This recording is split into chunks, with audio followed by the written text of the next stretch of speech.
Meron din nala dito sa atin. Siya nga pala, shout out kay Van Charlie, may-ari ng motor na ito mga bro. Ang issue nito mga bro ay parang nangangabayo. Ano? Para siya nakasakay sa kabayo, tumatakbo siya kaso gumaganong-ganon.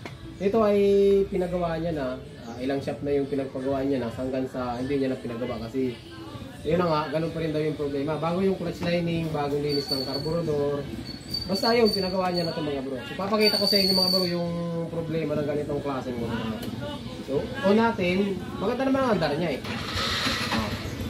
Maganda na minor. Ayan o.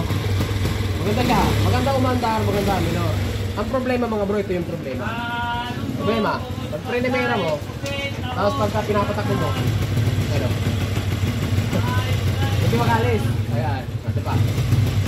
Oo, hanggang sa nato to. Nalapit mo yung makina bro, palapit mo sa makina. Pahingan yung mga bro yung makina. Isa pa. Ayan o. Ayun. Ayun o. Nagkatagkatagkatagkatag na ganun siya. Ayun. Lalo na pagbiglaan. Ayun. Ayun. Yeah, basta ito mga bro, malimit ko ito kapag ka naka-load, pagka may load yung motor, lalong-lalo na kung dalawa yung karga mo. Hindi na ito makakaahon talaga sa paahon. So, ano ba mga bro yung problema mga bro kapag ka ganito yung problema? Puro problema.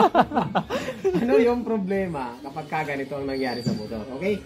So, sa mga gusto makapanood mga bro, ay available po yan sa ating YouTube channel. Yung tutorial natin, yung troubleshooting kung paano ayusin yung ganitong klaseng problema.